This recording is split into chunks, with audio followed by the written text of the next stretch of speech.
يلا بقى بينا نعمل صينية بطاطس، حاجة سهلة وبسيطة وحاجة كده فلاحي من الاخر.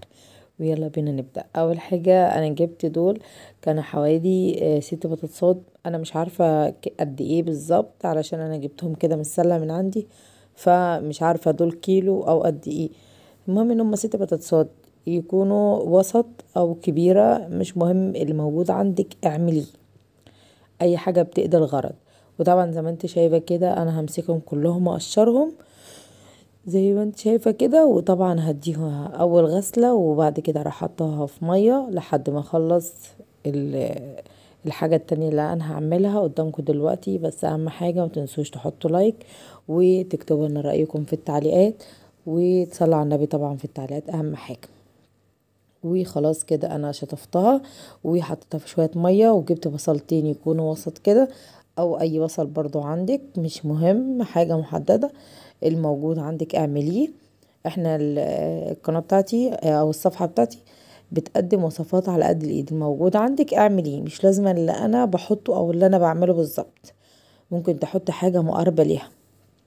وطبعا ممكن تلغي البصل لو انت ما عندكيش بصل، برضو مش مهم. البصل انا حطاه ده اختياري، مش اجباري، عايزه تحطيه حطيه، مش عايزه براحتك. وطبعا زي ما انت شايفه كده انا هقطعها شرايح، وهفك الشرايح دي كلها كده من بعض، هبقى عايزاها كلها تبقى حلقان. طبعا الحركه دي حلوه جدا، ان هي بتبقى البصلايه بتبقى مكتراها جدا جدا، يعني بتبقى بصلايه واحده، لكن انا ما شاء الله حاطه 2. فطبعا انت عايزه تكتري كتري، ومش عايزه خليها، خلي البصلتين او اي بصل عندك حطيه. وطبعا هقطعه بالشرايح زي ما انتم شايفين كده بالطريقه، تكون الشريحه تكون يعني ايه وسط، ما تكونش تخينه او رفيعه، او تكون حاجه حلوه كده عشان تستحمل ايه السوا مع الفراخ. وطبعا هعملها حلقان زي ما انتم شايفين كده، انا بفككها من بعض. الحركة دي حلوة جدا، ان هي بتخلي البصل يتجمع في كل الصينية وبيخش في الفراخ ذات نفسها. زي ما انتم شايفين هنبدأ بقى في البطاطس ان احنا هنقطعها شرايح، برضو شرايح حلوة زي ما انتم شايفين كده بالظبط.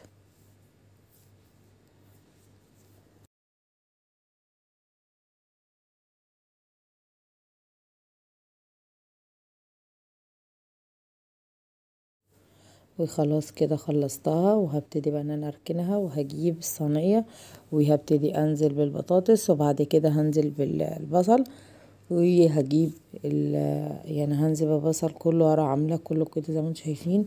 واي حاجة لقاها لسه معمولة هروح عاملاها، اروح مفككاها من بعضها، واروح نازله بيهم كلهم. وبعد كده هجيب بقى الفراخ اللي انا هعملها، اسكنك هتعملي فراخ او هتعملي اجنحه او هتعملي وراك او صدور، اعمليها بالطريقه دي جميله جدا، والاجنحه برضو بالطريقه دي تحفه فوق الممتاز جدا جدا.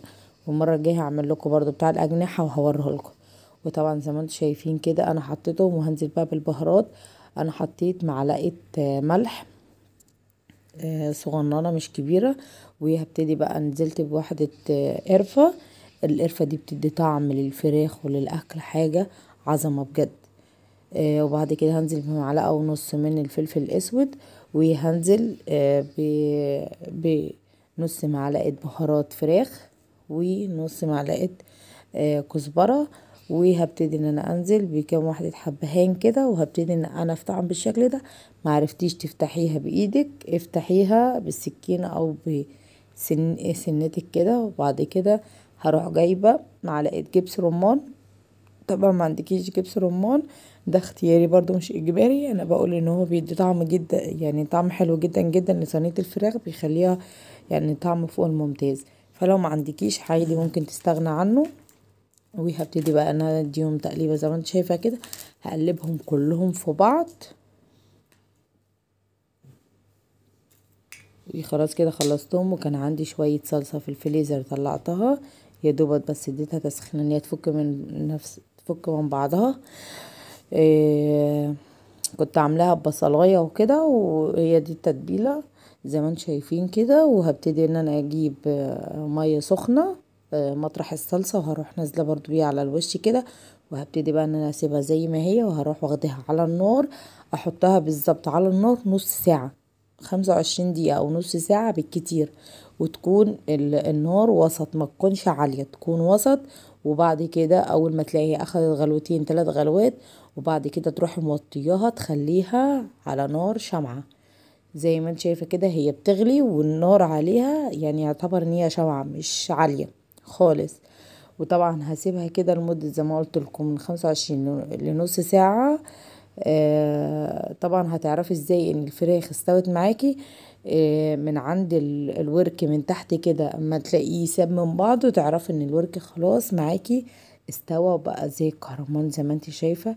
يعني حاجة جميلة جدا جدا وحاجة فوق الممتاز. وطبعا انا دخلته الفرن بعد ما نزلته على البوتاجاز، دخلته في الفرن ياخد بس وشي من فوق كده. ولعت الفرن من فوق على درجة 180، واديتها بس يدوبات وش تحمير كده حاجة بسيطة، ورحت منزلهم بقى بألف هنا وشفا على قلبكم. اهم حاجة متنسوش اللايك والتعليق الحلو منكم ليا. وسلام.